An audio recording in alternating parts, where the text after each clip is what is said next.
আসসালামু আলাইকুম ওরহমতুল্লাহি ওয়াবারাকাতুহ।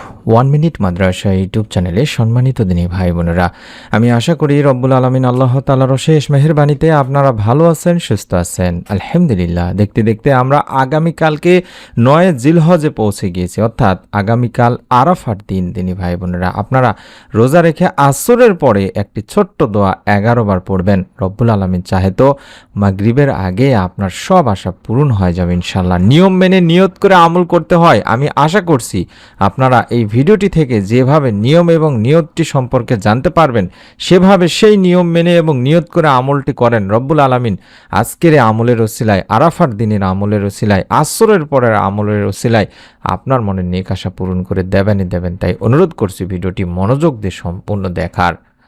জিলহজ মাসের 9 তারিখকে বলা হয় ইয়াউমে আরাফা বা আরাফার দিবস। এই দিন আরাফার ময়দানে অবস্থান করেন হাজিরা। হাজিদের জন্য এখানে অবস্থান করা ফরজ। দিনী ভাই বোনেরা, এটি হজের অন্যতম রকম বা ফরজ। এই দিনটি হজের মূল দিন। এই দিনের বিশেষ ফজিলত রয়েছে। এই দিনে বান্দার দিকে রবের রহমতের জোয়ার প্রবল বেগে উৎসাহিত হয়। অসংখ্য বান্দাকে তিনি ক্ষমা করে থাকেন এই দিনে।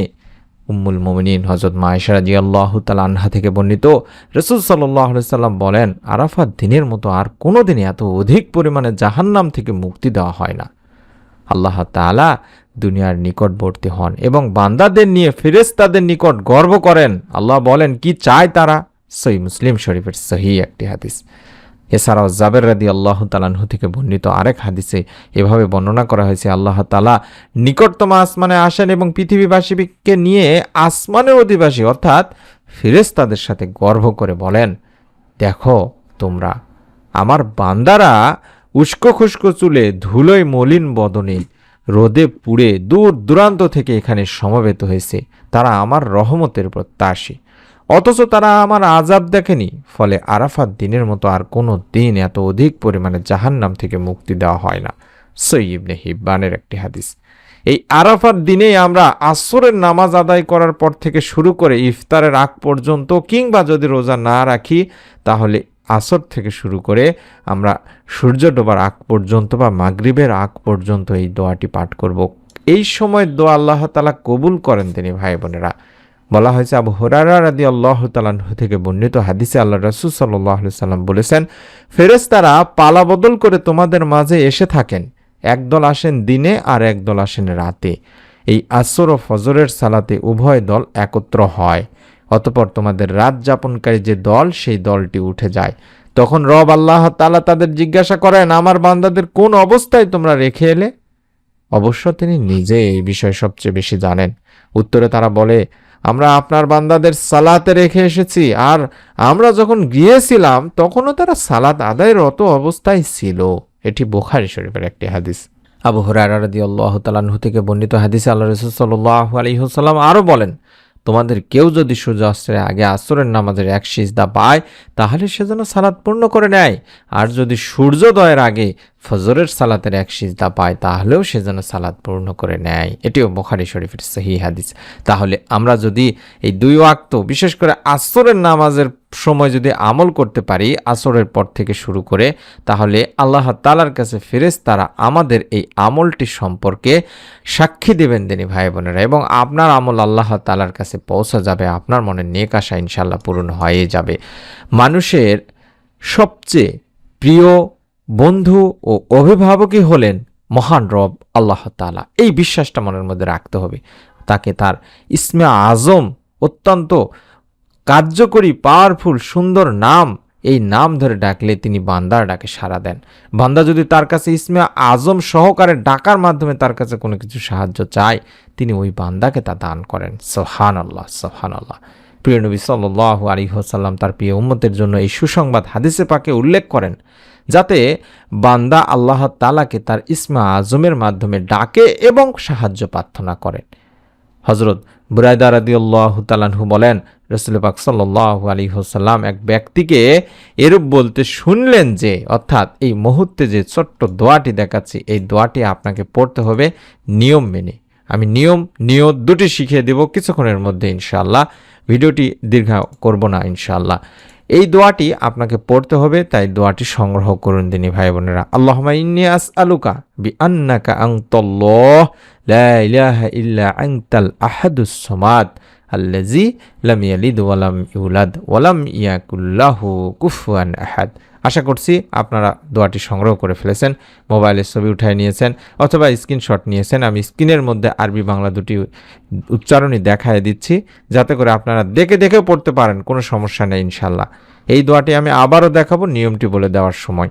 এই দোয়াতে আমরা বলছি, হে আল্লাহ, আমি তোমার কাছে প্রার্থনা করি এবং জানি যে তুমি আল্লাহ, তুমি ব্যতীত কোনো মাবুদই নেই, তুমি এক, অনন্য, মুখাপেক্ষীহীন ও অন্যদের নির্ভরস্থল, যিনি জনক নন, জাত নন এবং যার কোনো সমকক্ষ নেই। তখন রাসূল পাক সাল্লাল্লাহু আলাইহি ওয়াসাল্লাম বললেন, সে আল্লাহকে তার ইসমা আজম বা সর্বাধিক বড় সম্মানিত নামের সঙ্গে ডাকলো।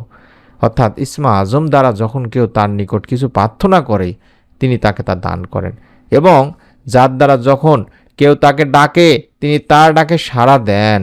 তিরমিজি শরীফ, আবু দাউদ শরীফ, মিশকাত শরীফের একটি হাদিস। সুবহানাল্লাহ, সুবহানাল্লাহ। কতটা পাওয়ারফুল তাহলে এই দোয়া দিনী ভাই বোনেরা। এই দোয়াটি আপনাকে পড়তে হবে। আমি নিয়মটি আপনাদেরকে এবার বলে দিচ্ছি। পবিত্র আরাফার দিন যদি সম্ভব হয়, অবশ্যই রোজা রেখে আসর থেকে শুরু করে আপনারা ইফতারের আগ পর্যন্ত আমলটি করবেন। যদি রোজা রাখতে না পারেন, তাহলে আসরের নামাজ আদায় করে আমলটি করবেন, অথবা মাগরিবের আগেই, আসর থেকে মাগরিবের মধ্যে আমলটি করার চেষ্টা করবেন। প্রথম কাজ, 11 বার ছোট্ট দরুদ শরীফ পড়ে নেওয়া, অর্থাৎ আল্লাহুম্মা সাল্লি আলা মুহাম্মাদিন ওয়া আলা আলি মুহাম্মাদ, আল্লাহুম্মা সাল্লি আলা মুহাম্মাদিন ওয়া আলা আলি মুহাম্মাদ, আল্লাহুম্মা সাল্লি আলা মুহাম্মাদিন ওয়া আলা আলি মুহাম্মাদ। এভাবেই ছোট্ট দরুদটি পড়ব, কারণ দরুদ না পড়লে আপনার দোয়া আল্লাহ তাআলার কাছে পৌঁছাবে না। আপনার দোয়া অবশ্যই আল্লাহ তাআলার কাছে পৌঁছানোর জন্য হলেও আমাদেরকে দরুদের আমল আগে করে নিতে হবে দিনী ভাই বোনেরা। অসংখ্য মা ও বোনেরা আমাদেরকে বলে থাকেন, আমি অসংখ্য আমল করি, বিভিন্ন আমল করি, কিন্তু আমার দোয়া আল্লাহ তাআলা কবুল করেন না, আমার দোয়া আল্লাহ তাআলা আমার মনে নেক আশা পূরণ করেন না, এরকম অনেকেই বলেন। হতে পারে দিনী ভাই বোনেরা, এটি একটি কারণ। দোয়া কবুল না হওয়ার বিভিন্ন কারণ থাকতে পারে, তবে এই দরুদের আমলটির কারণ হয়তোবা সবচেয়ে বড় কারণও হতে পারে। তাই আমরা যখন দোয়া করব, দোয়ার সাথে দরুদ পড়ব। হযরত উমর বিন খাত্তাব রাদিয়াল্লাহু তাআলা আনহু থেকে হাদিসটিতে এভাবে বলা হয়েছে যে অবশ্যই বান্দার দোয়া মুনাজাত আসমান ও জমিনের মাঝখানে ঝোলানো থাকে। অর্থাৎ আপনার দোয়া মুনাজাত আল্লাহ তাআলার কাছে পৌঁছে না, আটকে থাকে। তার কোনো কিছু আল্লাহ পাকের নিকট পৌঁছে না যতক্ষণ না বান্দা তোমার নবীর প্রতি দরুদ পাঠ করবে। এটি তিরমিজি শরীফের একটি হাদিস। তাই দরুদ পাঠ করব আগে, তারপরে দোয়াটি কম করে হলো 3 বার পাঠ করব। আমি আবারও দরুদটি দেখাচ্ছি, আমি আবারও বলে দিচ্ছি, আল্লাহুম্মা সাল্লি আলা মুহাম্মাদিন ওয়া আলা আলি মুহাম্মাদ। এভাবে 11 বার পাঠ করবেন। তারপরে 3 বার কম করে হলেও পাঠ করবেন দেখে দেখে। আল্লাহুম্মা ইন্নী আসআলুকা বিআন্নাকা আনতাল্লাহ লা ইলাহা ইল্লা আনতাল আহাদুস সামাদ আল্লাযী লাম ইয়ালিদ ওয়া লাম ইউলাদ ওয়া লাম ইয়াকুল লাহু কুফুয়ান আহাদ। আবার বলছি, আল্লাহুম্মা ইন্নী আসআলুকা বিআন্নাকা আনতাল্লাহ লা ইলাহা ইল্লা আনতাল আহাদুস সামাদ আল্লাযী লাম ইয়ালিদ ওয়া লাম ইউলাদ ওয়া লাম ইয়াকুল লাহু কুফুয়ান আহাদ। এভাবে 3 বার পড়ে দুখানা হাত তুলবেন। দুখানা হাত তুলে দোয়ার শুরুতে আরেকটি নিয়ম আছে দিনী ভাই বোনেরা, অর্থাৎ দোয়ার শুরুতে আল্লাহর প্রশংসা করবেন। চাইলে আলহামদুলিল্লাহ শুধু বলতে পারেন, অথবা সূরা ফাতিহা পুরোটি বলতে পারেন। তারপরে বিশ্বনবী সাল্লাল্লাহু আলাইহি ওয়াসাল্লামের প্রতি দরুদ পাঠপূর্বক দোয়া শেষ করবেন। এভাবে আপনারা নিয়ত করুন, অন্তত ভিডিওটিতে একটি করে কমেন্ট করুন, আমিন লিখে অন্তত কমেন্ট করে নিয়ত করুন, এবং যেই নিয়মে বললাম দরুদ পাঠপূর্বক দোয়াটি পড়ুন। তারপরে দুখানা হাত তুলে আল্লাহ তাআলার কাছে প্রথমে আল্লাহর প্রশংসা করুন, সূরা ফাতিহা পড়ুন। তারপরে আপনার মনের যত আশা আকাঙ্ক্ষা হতে পারে, আপনি অভাবে আছেন, রিজিকের প্রয়োজন, নেক সন্তান প্রয়োজন, ভালো পরীক্ষায় রেজাল্টের প্রয়োজন, চাকরির প্রয়োজন, জীবনসঙ্গী প্রয়োজন, কিংবা আপনি যে কোনো ধরনের গোপন যে সমস্যায় থাকুন না কেন, রব্বুল আলামিনকে বলুন, আল্লাহ জিলহজ মাসের আরাফাত দিন তুমি অসংখ্য বান্দাকে মাফ করো, আমার মতো একজন পাপী বান্দাকে ওই আমলের ওসিলায় মাফ করেই দাও। এভাবে আল্লাহ তাআলার কাছে দোয়া করবেন, চাইবেন।